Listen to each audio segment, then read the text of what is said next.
Tonight at 11, the North Carolina House passing the Fairness in Women's Sports Act today. The bill says transgender females cannot participate in sports that correspond with their gender identity. Today at the Capitol, lawmakers and athletes praise the legislation, but some within the LGBTQ community call this damaging and overall discriminatory. WCNC Charlotte's Austin Walker breaks down the bill and the conversation that follows it. This bill is very important. The matchup against lawmakers at the North Carolina Capitol now spilling out onto the playing field. Wednesday, House Bill 574, the Fairness in Women's Sports Act, passing in the House. The bill forces athletes to compete with their biological sex and not their gender identity.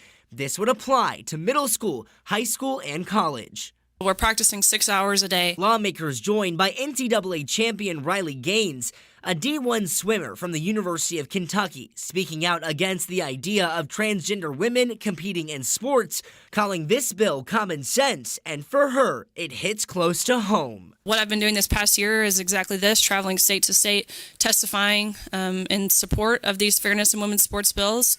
That's why I'm grateful to be in North Carolina. I am so hopeful that they will do the right thing. Gaines competed against transgender athlete Lia Thomas at the 2022 NCAA swimming meet. The two tied, Gaines saying Thomas has an unfair advantage because she was born male. This was a biological male who went from ranking 462nd at best among the men the year prior to now again dominating amongst the women. But there are those who speak out against these claims. So there's a lot of myths around trans folks. Liz Schaub with Charlotte Pride says these bills are harmful to the LGBTQ community, calling this bill transphobic. This is 2023 and sexism is so tired.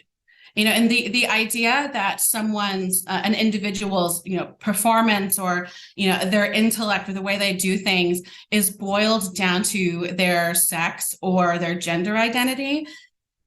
It's just a really tired narrative. And I'm not just a legislator, I'm here as a mother. On the flip side, bill sponsor Representative Aaron Perret calls this a pro-fairness bill. There's nothing in this bill that would preclude anyone from identifying, and it does not prevent anyone from playing in competitive athletics if they choose to. This just levels the playing field and makes it fair and equal. Equality NC weighing in on Twitter, calling it anything but fair, saying the bans do nothing to benefit women's sports.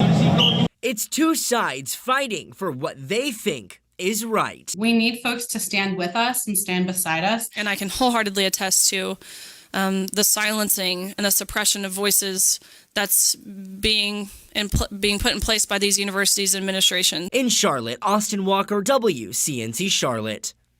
Now the Senate could vote on its own version of this bill, which does not mention college sports. Meanwhile, we are taking a closer look at the votes for the House version. In the recent weeks, Representative Tricia Cotham from Mecklenburg County switched parties from Democrat to Republican. This move gave Republicans a supermajority granting veto override power. Cotham voted in favor of today's bill. During her campaign, she had promised to fight for LGBTQ protections. We reached out to her earlier today for an on-camera interview or a statement answering our questions. Did that promise change? Why did she vote in favor? We have not heard back yet.